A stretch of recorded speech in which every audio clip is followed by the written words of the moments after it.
Hi there, it is Jo from Minerva, and today we are here to do some top 10 tips for how to sew swimwear fabrics. Sewing swimwear can seem a little bit daunting, but don't be scared of the fabric and the notions. If you have the right techniques, you'll be able to put together something quite professional.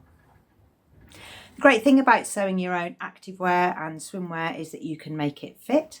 So if you want to make larger bottoms and a smaller top, or smaller bottoms and a larger top, you can get your best comfort fit. If you've got a long body, you can make your swimsuit longer. If you're shorter in the body, you can change your body length by using the lengthen and shorten lines. Let's have a look at some of our techniques.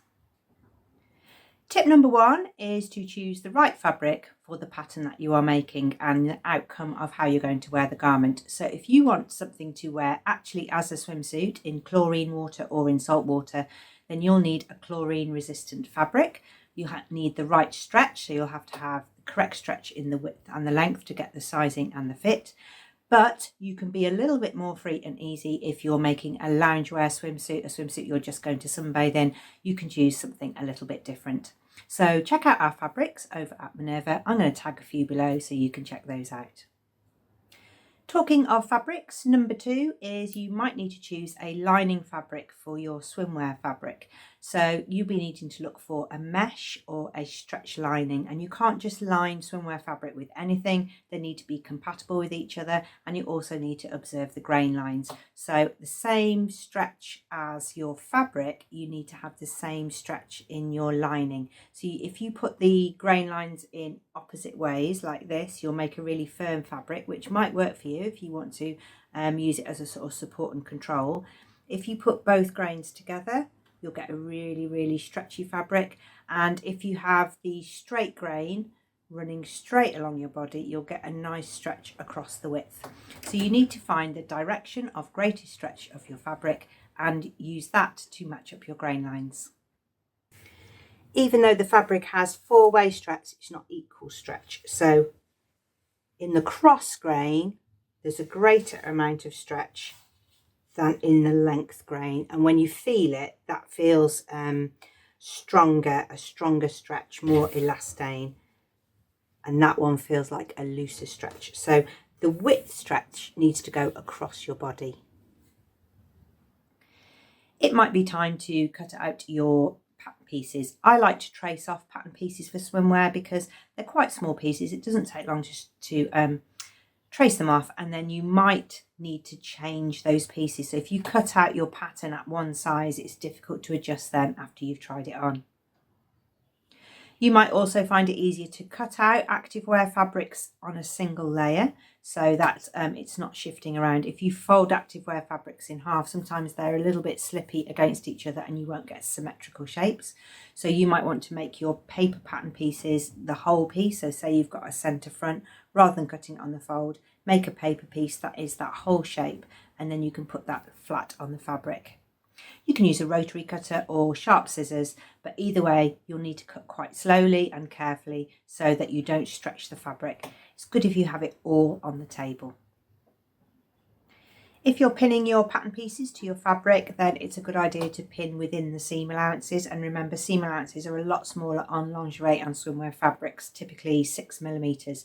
So you'll be wanting to pin right on the edge of the fabric and the paper, because pins can sometimes snag the lycra or the elastane content in the fabric, so you don't want to have a little snag on your swimwear showing from the right side before you've even worn it. I like to use silk pins. They're really fine, they're not thick, they've got a really sharp point on, and they go through the lycra really well without it sort of pinging back and then me really having to stab the fabric. So silk pins and pinning in the seam allowance is the way forward.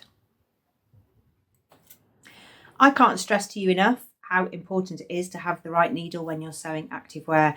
You'll need a stretch needle, a ballpoint needle, or a sharps needle. You can try any of those in your fabric. A stretch needle will probably be the most successful. If you just use your normal sewing machine needle, it will have skip stitches. The pressure between the foot and the feed dogs on the slippy fabric won't hold them together, and it'll just keep scooting along and you'll keep skipping a stitch. So please make sure you have the correct needle and a new one if possible if you're about to start a swimwear project, so that you can get a really good stitch line. Number 6 is to do a little test. So from one of your offcuts from your fabric, just take a little piece that you can test under your machine. You can check whether you're getting skipped stitches, and you can change the needle if you need to. You might also find it useful to have your machine in the needle down position if your machine does that. So every time you take your foot off the foot pedal, the needle goes down and stays down, so that when you're making some sort of adjustments under the machine, the two layers of fabric won't start slipping away from each other. Or if you haven't got that setting, you need to make sure that you hand wheel and make sure the needle is down before you let go of everything. Lift the foot, make your adjustment, and then put the foot back down. So you need to have the needle in the down position when you are sewing. I mean, that goes without saying, but if you've got the needle down position button, that's fabulous. Your test piece will show you lots of different things. So it will show you your stitch length. So when you open up the fabric, you'll be able to have a look. It will also show you whether you're still getting a stretch in your seam. Number 7 is a quick walk through a couple of the zigzag stitches on the machine. We do have a separate video for that, as I mentioned, but I'm just going to show you the 3 main ones on my machine right now. You can use a few different stitches if you have them. So on my machine, number 3 is a lightning stitch. So I'll show you what it looks like. I'm just using a regular thread. If you use Maraflex thread, you can use a straight stitch, but I'll just show you the ones with a regular fabric and thread first.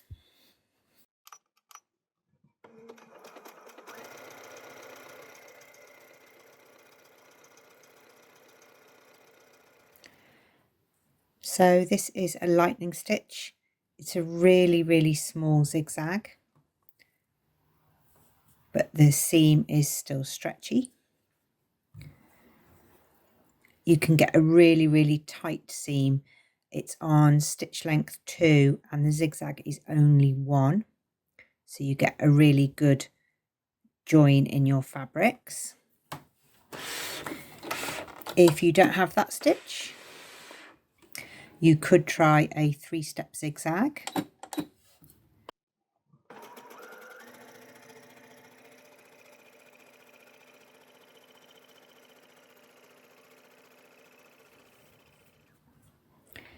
This one is stretchy too.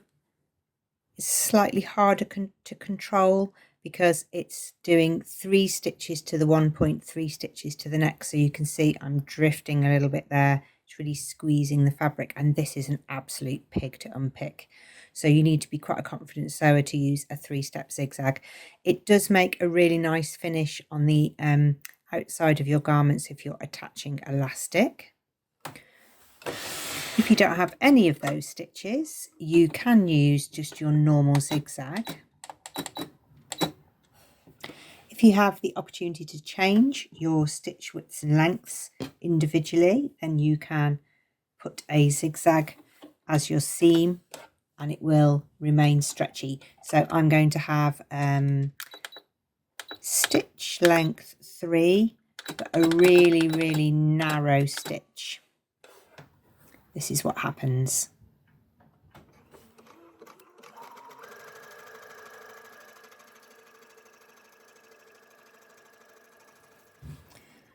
You are sort of mimicking a lightning stitch. It's not as stretchy. If you used a Maraflex thread, it would be stretchier. You still get a good seam join on the inside. It always looks a little bit jaggedy, but it does the job. It will be on the inside. And it means you can use a regular sewing machine if you don't have any Maraflex thread. Lightning stitch, 3-stitch zigzag, and a narrow zigzag stitch. They can all be used to join active wear. If you want your swimwear or activewear to be really successful and long lasting and have some sustainability, then you might need to make sure that you're choosing the correct thread. So you can use a Maraflex thread, which is a stretchy thread, which means you can use a straight stitch on your machine, or you might be choosing a Seriflock thread, which is a really fine nylon that you can use in your overlocker. To overlock the edges of swimwear fabric, you can use a Seriflock thread. It's really, really fine, but when you have 4 reels of this on your overlocker, it makes a strong seam. So it's fine in its one part, but strong in 4 parts. It makes the seam really, really slim. So if you used polyester threads to sew all that together, you get quite a chunky finished edge, but it's still stretchy. It's really resistant to chlorine and sweat, and it's very, very useful for all sort of activewear, not just swimwear. So I'm using a Seriflock thread to overlock my seams. Of course, you can just use a normal thread on your overlocker. You'll get a slightly thicker seam. You might be using a Mariflex thread on the actual seam. So if you're sewing your line of stitching and then finishing your overlocked edge, you can use Seriflock or normal threads. This one will last a little bit longer. You might want to choose your notions slightly more carefully than you normally would. So if you're looking for elastic, which you probably will be for sort of legs and underarms, then you can get a chlorine resistant elastic. I'll list that product below. It comes in a couple of different widths. I think this one's a 9mm one, and this doesn't deteriorate so much when it's in and out of chlorine and washed a lot of times. You can also try a rubber elastic that doesn't have a woven coating on. And this is good in swimwear as well because it's got a really high spring tension. The only thing with this is it's slightly tricky to sew under your machine. It can be a little bit slippy. It can definitely blunt your needle quite quickly, but that makes a much, much flatter and slimmer seam, maybe on the legs of the bottoms of swimwear. Another thing you can do if you're making your own swimwear is you can add things that you want that you don't get in ready-to-wear ones. So you maybe want to add some foam cups. The foam cups can be added to the lining so that you don't see any of the stitching from the right side. You can make little pockets to slip them into. There's lots of different ways that you can use them. But again, you need to use chlorine resistant ones, not just some lingerie ones. So there's a couple of different versions here, and I'll pop those in the product list below.